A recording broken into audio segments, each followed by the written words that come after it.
आपको हम किसी भी हाल में नवोदय विद्यालय में सिलेक्शन कराएंगे, जबरदस्ती तीर के ले जाएंगे, चलो नवोदय विद्यालय, बस ये क्वेश्चन को कर लो, नवोदय में सिलेक्शन हो जाएगा। यहाँ पे क्वेश्चन क्या किया गया है, एक परीक्षा में 40% विद्यार्थी पास हुए हैं, यदि कुल 300 विद्यार्थी थे, कितने विद्यार्थी फेल हुए। ये जो प्रश्न हम करा रहे हैं ना, ये पहले मैं बताता हूँ, 1 से 2 क्वेश्चन इसमें से गारंटी आपके नवोदय विद्यालय में पूछे जाएंगे, डायरेक्ट पूछे जाएंगे। मेरे नवोदय विद्यालय जब तैयारी कर रहा था, जब मेरा नवोदय विद्यालय में सिलेक्शन हुआ, 8 साल का एक्सपीरियंस मैं बता रहा हूँ अपना नवोदय विद्यालय का, थोड़ा बहुत नहीं 8 साल का एक्सपीरियंस बता रहा हूँ। बहुत सारे बच्चों को मैं नवोदय विद्यालय में ऑलरेडी यहाँ देख सकते हो, ये हमारे जूनियर बच्चे हैं, यहाँ पे स्कूल के क्लास 5 पे जब पिछले साल बहुत सारे बच्चों को मैंने सिलेक्शन दिलाया था, इनका सिलेक्शन मैंने करा दिया। उस प्रकार आपका भी नवोदय विद्यालय में सिलेक्शन करा देंगे, जबरदस्ती आपके बोले कि चलो नवोदय विद्यालय, बस इस क्वेश्चन को कर लो ना, आपका नवोदय में सिलेक्शन होकर रहेगा। जो प्रश्न कराने वाला है ध्यान से समझिएगा, ज्यादा हार्ड प्रश्न नहीं है, बहुत आसान प्रश्न है। हम समझाएंगे ऐसा कि नवोदय विद्यालय में आपको पास हो जाएंगे। जब परीक्षा देने जाएंगे 23 दिसंबर को ना, आपको देखिएगा बहुत अच्छा एग्जाम जाएगा। यहाँ पे क्वेश्चन क्या किया गया है, पहला क्वेश्चन से शुरू करते हैं। यहाँ पे प्रश्न क्या किया गया है, एक परीक्षा में 40% विद्यार्थी पास हुए, यदि कुल 300 विद्यार्थी थे तो कितने विद्यार्थी फेल हुए, ये क्वेश्चन किया गया। अरे कितना है, हार्ड है? नहीं हार्ड है, आपको लग रहा है हार्ड है, लेकिन हार्ड एक्चुअल में नहीं है, बहुत आसान है। कहने का अर्थ है, एक क्लास में मान चलो, एक क्लास में कितना विद्यार्थी थे, एक क्लासरूम में कितना को लेखन था, 300 लेखन था, ठीक ना, जीदा बात है। 40% विद्यार्थी पास हो गया, इसमें से 40% विद्यार्थी पास हो गया, 40%, यानी आपको इतना जानकारी है कि 100% ही टोटल होता है, 100% बराबर 300 हो जाएगा। आप जान रहे हो परसेंटेज, आप क्लास में जब आप पढ़ते हो तो आप क्लास 4 में कितना परसेंटेज आया था, क्लास 5 में कितना परसेंटेज आया था, किसी का 98 आएगा, किसी का 95, 94, किसी का कभी सुने हो 110% आ गया, 120% आ गया, सुने हो क्लास में? नहीं सुने हो। 100% यानी 100% बराबर 300, यानी 1% के लिए कितना नंबर, 3 नंबर चाहिए। यदि 100% के लिए कितना चाहिए, 100 गुना 3 करेंगे तो 300 आएगा। 1% के लिए 3 नंबर चाहिए। 40% विद्यार्थी पास हुआ, यानी 40 गुने 3 करेंगे तो 120 न हो गया, यानी 120 जो लड़का पास हो गया। और कितना बच्चा फेल हुआ, तो जाहिर सी बात है 300 यहाँ लिख के माइनस कर देंगे, 120 माइनस कर देंगे, यानी कितना आ जाएगा, 0 में से 0 जाए 0, और 0 में से यहाँ पर आएगा 10 में से 2 जाएगा 8 बचेगा, और 3 में से 1 जाएगा, यहाँ पर 2 में से 1 जाएगा, 1 बचेगा, 180 हो तो गया। और क्या करना, यही क्वेश्चन है भाई। जैसे 40% यहाँ पर निकाल लिया ना, तो जाहिर सी बात है 60% बच्चे फेल हो गए। 40% बच्चे जब पास हो गए तो 60% बच्चे फेल हो गए। दूसरा का तरीका से हम करने का प्रयास करें तो ये देखिए 60% बच्चे जो है फेल हो गए हैं, तो 60% को कैसे निकालेंगे, 60 गुणे 3 कर देंगे, 180 आ तो गया। यही सवाल है, इतना ही हल्का है जितना आप सोच रहे हैं, जितना आप सोच नहीं सकते उससे भी हल्का सवाल है। हाँ, लेकिन यहाँ पे एक प्रश्न दिया गया, थोड़ा हार्ड प्रश्न है। देखिए क्या क्वेश्चन कहा गया है, ये क्वेश्चन इसको पलट दीजिएगा, मैं टाइपिंग में मिस्टेक हो गया, 5:7 है ना, तो 7:5 मारना है।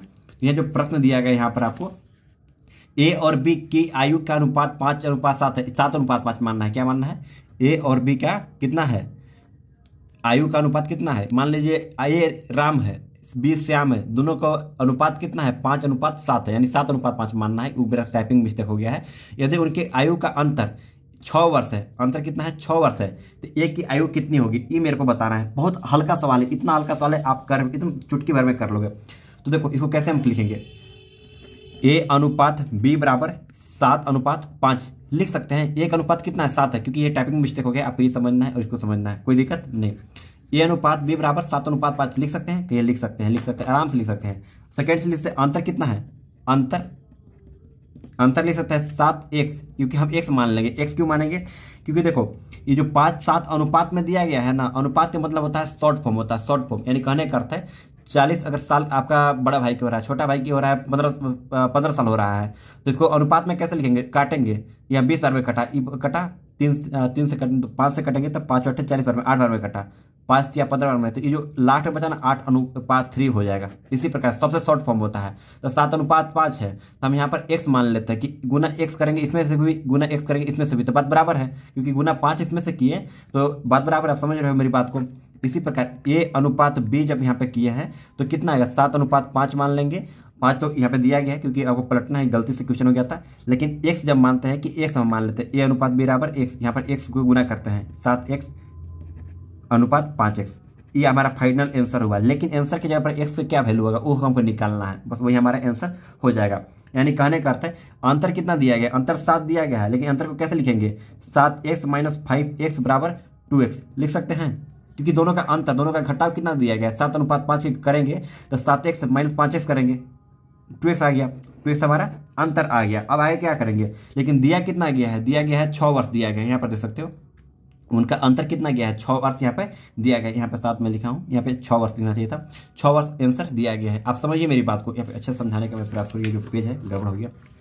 बस आप समझ होंगे 7:5 जो 5 है हमारा दिया गया है और x हम मानते हैं तो अंतर कितना हुआ 7x - 5x बराबर 2x हमारा आ गया। कोई दिक्कत नहीं होनी चाहिए। ये अंतर हो गया, ये अंतर हो गया और ये अनुपात a अनुपात b बराबर हुआ इतना।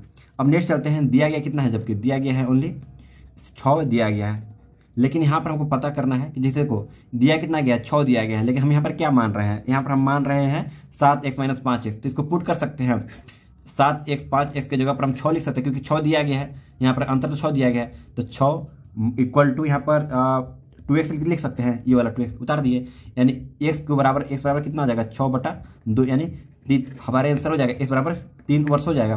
कोई दिक्कत नहीं होनी चाहिए। लेकिन यहाँ पर पूछा है एक अनुपात पूछा है, a का वैल्यू कितना है, तो a का वैल्यू कितना है 7 है, b का वैल्यू क्या है 5 है, तो 7 से गुना कर देंगे 3 में, यानी 7 × 3 जब करेंगे तो 21 हमारा देखेंगे वर्ष आंसर आ जाएगा। हाँ भाई, इतना ही आसान है, जितना आप सोचे भी नहीं होंगे उससे भी कम आसान है सवाल है, और ये प्रश्न आपके नवोदय विद्यालय में पूछे जाएंगे। आप फिर से देखिएगा और समझ में नहीं आया हो तो कमेंट जरूर कीजिएगा, मैं नेक्स्ट वीडियो में अच्छे समझाने का प्रयास करूंगा। अगर आपको समझ में नहीं आएगा तो जरूर कमेंट कीजिएगा। यहाँ पे जो प्रश्न किया गया है बहुत आसान प्रश्न पूछा गया है, देख रहे हो कितना इतना आसान क्वेश्चन पूछता है नवोदय विद्यालय में। यार 80 बच्चे नवोदय विद्यालय में सिलेक्शन ले लेते हैं, समझ रहे हो ना, बहुत आसान होता है।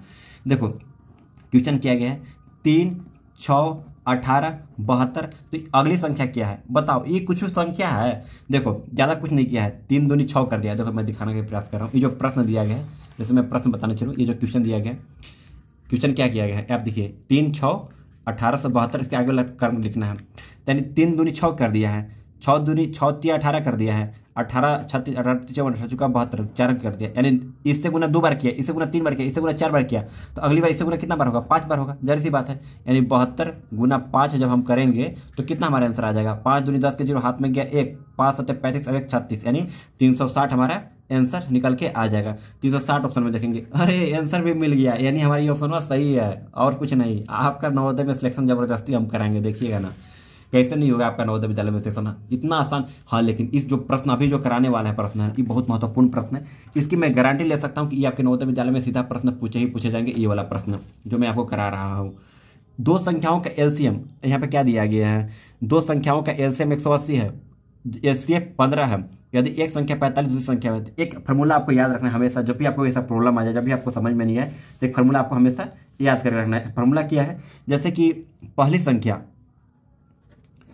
संख्या गुने दूसरी संख्या, क्योंकि जारी सी बात दूसरी संख्या होगा इक्वल टू, ऐसा जब भी सवाल है एलसीएम गुने एचसीएफ, बस यही फार्मूला पर पुट करना है। पहली संख्या कितना दिया गया है, पहली संख्या यहाँ पर देखो, पहली संख्या नहीं दिया गया है, दूसरी संख्या दिया गया है, तो क्या यहाँ पर लिखेंगे, जैसे हमको आगे बढ़ना है तो हम देखो यहाँ पर एक संख्या x दिया गया है, दूसरी संख्या नहीं दिया गया, तो हम कैसे लिखेंगे, चलो मैं बताता हूँ।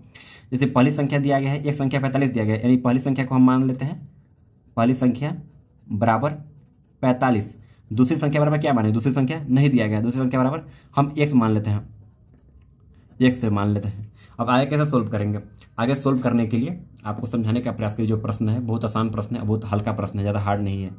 देखिए आगे कैसे करेंगे, यहाँ पर तीसरा फार्मूला हो गया, पहली संख्या क्या हुआ 45 हो जाएगा, कहिए हाँ, गुना दूसरी संख्या क्या हुआ x मान ली, x हो जाएगा, ऐसे ब्रैकेट किए, फिर इक्वल टू किए। एलसीएम कितना दिया गया है, एलसीएम दिया गया है यहाँ पर देख सकते हो, एलसीएम कितना दिया 180 दिया गया, एचसीएफ कितना गया 15 दिया गया है, यानी 180 × 15 कर दिए, हो गया। अब आगे क्या होगा, आगे कैसे हम करेंगे, भाई बहुत आसान है, जितना आप सोचे भी नहीं उससे आसान है।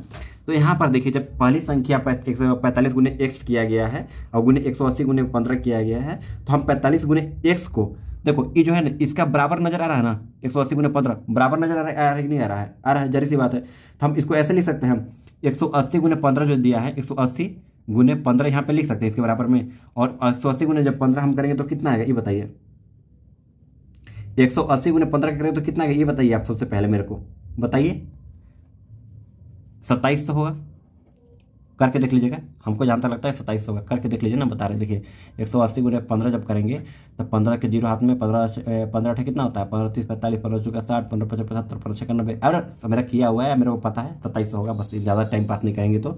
लेकिन 45x बराबर 45x यहाँ पर हुआ, 45x बराबर 180 हुआ ना, नहीं समझ में आया होगा, मैं जान रहा हूँ क्योंकि अच्छे से मैं समझा नहीं पा रहा हूँ। 45 × x करेंगे तो 45x हुआ, कहिए हाँ हुआ, 180 × 15 किए 2700 हो गया। अब समझ में आ गया, कोई दिक्कत नहीं हुआ होगा। अब जो 45x दिया गया है इसे डिवाइड करना है। कैसे डिवाइड करेंगे?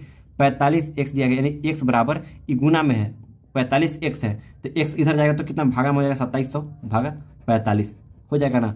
फिर से यहाँ से 5 से करेंगे, 5 9 45, 5 10 5 15 50 25, 5 चौका 20 1 0, 9 से काटेंगे 9 18 27, 9 चौका 36, 9 5 45, 9 6 54 यानी 60, यानी x बराबर हमारा कितना आ गया 60। यानी जो यहाँ पर पहली संख्या कितना दिया गया था 45 दिया गया था, दूसरी संख्या क्या हो जाएगा यहाँ पे 60 हो जाएगा। ऑप्शन में देखेंगे 60 ऑप्शन में दिया गया है ऑप्शन में 60, यानी हमारा ये आंसर हो जाएगा। और कुछ डाउट? कैसे डाउट हो जाएगा? कोई डाउट नहीं होगा, ये आपको समझ में आ गया होगा। अब नेक्स्ट प्रश्न क्यों चलता है? नेक्स्ट प्रश्न जो दिया गया है यहाँ पर, अगर a इक्वल टू बी, देखो ये बहुत आसान प्रश्न है, बहुत आसान प्रश्न है। a इक्वल टू 1 दिया गया है, b इक्वल टू 2 दिया गया, इसी प्रकार से z इक्वल टू 26 दिया गया है। ये कुछ भी नहीं है, यानी कहने का अर्थ है आपने अल्फाबेटिक पढ़ा होगा तो आपको पता होगा ABCD आता है ना, ABCD कितना अक्षर होते हैं? C D E F G ऐसे करके लिख देंगे, उसको नीचे में 1 2 3 4 5 6 ऐसे करके लिख देंगे। आप इसके होमवर्क दे रहा हूँ, आपको खुद से करके आना है। और क्या करना है? नवोदय को यानी NAVODAYA सबको जोड़ना है, यानी n की जगह पर जो भी अंक रहेगा वो रहेंगे, a की जगह पर 1 रहेंगे, v की जगह पर v रखेंगे, o की जगह पर o, जो नीचे में अंक रहेगा जो भी अंक पर आएगा वो रखेंगे, d की जगह पर रहेंगे। इसको जोड़ के हमको कमेंट में आप लोग को आंसर बताकर जाना है। इसका आंसर आपको खुद से करके आना है, कोई दिक्कत नहीं होगा। जो नेक्स्ट प्रश्न किया गया है सेम वही प्रश्न है जो पहला भी प्रश्न कराया था चौथा नंबर में, सेम वही प्रश्न आपको दिया गया है नेक्स्ट छठा नंबर में। तो छठा नंबर वाला प्रश्न हम कैसे करेंगे वो समझते हैं हम, ज़्यादा कुछ भी नहीं करना है, ये भी बहुत हल्का प्रश्न है, बहुत आसान प्रश्न है। ये क्वेश्चन जो कह रहा है उसके बारे में पहले समझते हैं। क्वेश्चन किया गया है दो संख्याओं का HCF, क्या किया गया है? दो संख्याओं का, पहले मैं इसको हटाता हूँ यार, अच्छे से समझाने का प्रयास कर रहा हूँ। देखो क्या किया गया, दो संख्याओं का HCF कितना गया है? संख्याओं का HCF मतलब इसी समझो, HCF कितना गया है? दो संख्याओं का 18 दिया गया है। दो संख्याओं का LCM कितना दिया गया है? 720 दिया गया है, मतलब कि महत्तम और लघुत्तम दिया गया है हिंदी वालों के लिए। और यदि एक संख्या कितना है? एक संख्या कितना है? 90 है। दूसरी संख्या क्या होगा? दूसरी संख्या बराबर इसलिए देंगे जब ये सवाल है x मान लेंगे दूसरी संख्या बराबर। और आगे कैसे सोल्यूशन करेंगे? फॉर्मूला आपको हम बताया था जस्ट अभी कि पहली संख्या गुने दूसरी संख्या बराबर HCF गुने LCM, ये आपको हम बताया सर जी कहिए हाँ। तो यहाँ पर पहली संख्या क्या होगा? पहली संख्या यहाँ पर क्या दिया गया है? पहली संख्या मान लो हम 90 दिया गया है तो 90 हम रख देते हैं, दिया गया 90 ना। दूसरी संख्या नहीं पता है, दूसरी संख्या x लिख लेते हैं। इक्वल टू HCF कितना दिया गया है? HCF दिया गया 18 दिया गया है, लिख लिए। गुना LCM कितना दिया गया है? LCM दिया गया 720 दिया गया, ये भी हम लिख लिए। आगे कैसे करेंगे? 90 x हो जाएगा, 90 गुना x करेंगे तो 18 गुना 720 करेंगे तो कितना आएगा? करके देख लीजिए, 720 गुने 18 जब हम करते हैं 0, 18 दूनी 36 के 6 हाथ में गया 3, 18 दूनी 36, 18 6 54, 18 चौका 72, 18 95, 18 6 108, 18 से 126, 126 27 2960 हो जाएगा। नहीं होगा भाई, गलती कर रहे हैं, 2960 नहीं, एक और जीरो बैठ जाएगा, जबकि क्या है कि यहाँ पर एक और जीरो तो लास्ट में था ना, उसको हम नहीं काउंट किए थे। फिर से करके देख लेते हैं, 29,600 होगा शायद, मेरे को जहाँ तक मैं फिर से करता हूँ भाई, गलती कैसे हो गया। 720 गुने 18 जब करते हैं तो कैसे होगा? 800, 8 16 के 6 हाथ में गया 1, 8 7 56, 1 57, सही है। 1 0 0, 1 दूनी 2, 1 7 7, यानी 0 6 7 2 9 7 5 12, 12,960, यानी 90x बराबर 12,000, 29 गलती हो गया था, 12,960 हो जाएगा। यानी x बराबर 12,960 बटा 90 हो जाएगा, यानी 9 0 0 कट गया, यानी 196 बटा 9 करेंगे तो कितना आएगा? 9 से डिवाइड करेंगे तो 9 से डिवाइड करके देखिए तो कितना आएगा? 9 का 9 18 27, 9 का 36, 9 का 9 1 9 हुआ, अब 3 गया, 3 9 39 हुआ, 9 18 9 27, 9 चौका 36, फिर 4 बचा, फिर 3 हुआ 4, 9 चौका 36, 144 हमारा आ गया। 144 दिया गया है, हो तो गया भाई, ऑप्शन है, आप करके देखिएगा, बन जाएगा आपसे। एक बार ट्राई जरूर कीजिएगा और ट्राई करेंगे, लास्ट में बनाने का प्रयास कीजिएगा हमारे प्रश्न को देखकर। यहाँ क्वेश्चन कहा गया है, घड़ी की घंटे की संख्या सुई 4 घंटे में से कितने डिग्री घूमेगी बताइए। एक डिग्री समझते हैं क्या होता है? बहुत आसान प्रश्न है। घड़ी के घंटे की संख्या सुई 4 घंटे में। आपको सबसे पहले घड़ी बनाना है। घड़ी बनाते हैं ऐसे, बनाते हैं ना, ऐसे घड़ी गोल होता है, कहीं यहाँ होता है, यहाँ पर 12 बजता है, यहाँ पर बजता है 6 बजता है, यहाँ पर कितना बजता है भाई 6 बजता है यहाँ पर, मेरे को ध्यान ऐसे मैं कैसे कर रहा हूँ मेरे को समझ नहीं। 9 होता है, ये 3 होता है, ये टाइम रहता है, ये घड़ी बजता है, ये 12 बज गया। और यहाँ पे ऐसे होता है 1 होगा, 2 होगा, 4 हो गया, 5 हो गया, 7 हो गया, 8 हो गया, 10 हो गया, 11 हो गया। इस प्रकार से ऐसे ऐसे घड़ी रहता है। तो जब भी आपको पता होगा कि सर्कल जो कोई भी दुनिया के कोई भी सर्कल हो, पहिया से लेकर घड़ी से लेकर रोटी से लेकर सिक्का से लेकर कुछ भी चीज़, इसका डिग्री कितना होता है कुछ भी चीज़ का, ये होता है टोटल 360 डिग्री का कोण बनाता है, 360 डिग्री का। अगर इसी में कल ये मान ले तो ये तो जाहिर सी बात है 90 डिग्री हो जाएगा कि 90 दूनी 180, और सीधा रहेगा तो 180 हो जाएगा, ये 270 हो जाएगा, और चारों सब मिला जाएगा तो 360 हो जाएगा। ये तो आपको पता है। लेकिन यहाँ पर पूछा गया है, क्वेश्चन क्या किया गया, 4 घंटे में कितने डिग्री घूमेगी। यानी कहने का अर्थ है 1 घंटे के सबसे पहले निकालेंगे, यानी 1 घंटे से सबसे पहले निकालेंगे 1 घंटे में कितना डिग्री घूमेगी। तो 360 में से अगर हमको 1 घंटा का निकालना है, 12 से 1 बज रहा है, तो हम 12 से डिवाइड कर देंगे 360 में, जाहिर सी बात है। यानी हमारा कितना देगा, 12 से डिवाइड जब करेंगे 12 तिया 36 1 0, यानी 1 घंटे में कितना डिग्री बनाएगी, 1 घंटे में 30 डिग्री बनाएगी। तो यहाँ पर क्या पूछा है, पूछा 4 घंटे में कितना डिग्री बनाएगी। तो 4 घंटे में कितना डिग्री, 4 गुने 30 कर देंगे तो 120, 3 चौके 120 होता है डिग्री। आंसर हमारा आ जाएगा 120 ऑप्शन में दिया गया, हो गया। और क्या, हाँ इतना ही आसान है। जब तक कोई हार्ड प्रश्न नवोदय विद्यालय के एग्जाम में नहीं पूछा जाता है, आप लोग छोटे बच्चे हो, छोटा बच्चा ही जैसा सवाल पूछता है, आप लोग ज़्यादा टेंशन की बात नहीं लेना है। लेकिन हाँ प्रैक्टिस करता है, प्रैक्टिस सबसे इंपॉर्टेंट है आप लोगों के लिए। जब प्रैक्टिस करोगे तभी जाकर आप नवोदय विद्यालय के एक बार में एग्जाम क्रैक कर पाओगे। जितना मेरे से हेल्प बनेगा मैं डेली हेल्प करने का प्रयास करूंगा। और साथ ही साथ एक रिक्वेस्ट करूंगा, सब्सक्राइब का बटन नजर आ रहा होगा दबा दीजिएगा, ताकि जैसे ही मैं नवोदय विद्यालय में जाऊंगा अभी बहुत सारा इन्फॉर्मेशन लेने के लिए, तो आपको वीडियो बना कर लाऊंगा मैं। डेली हमारा क्लासेस आएगी लगभग 6:30 से 7 बजे के बीच में, हमारा क्लासेस डेली आ जाएगी, 8 बजे तक बीच में आएगी, मतलब डेली आएगी शाम को। आप देखते रहिएगा, चैनल को सब्सक्राइब करके रखिए, नोटिफिकेशन ऑटोमेटिक आ जाएगा। आप डेली वीडियो देखिएगा, आपका नवोदय में सिलेक्शन गारंटी हम लेते हैं। चलिए मिलते हैं एक नए वीडियो में, तब तक के लिए बाय बाय।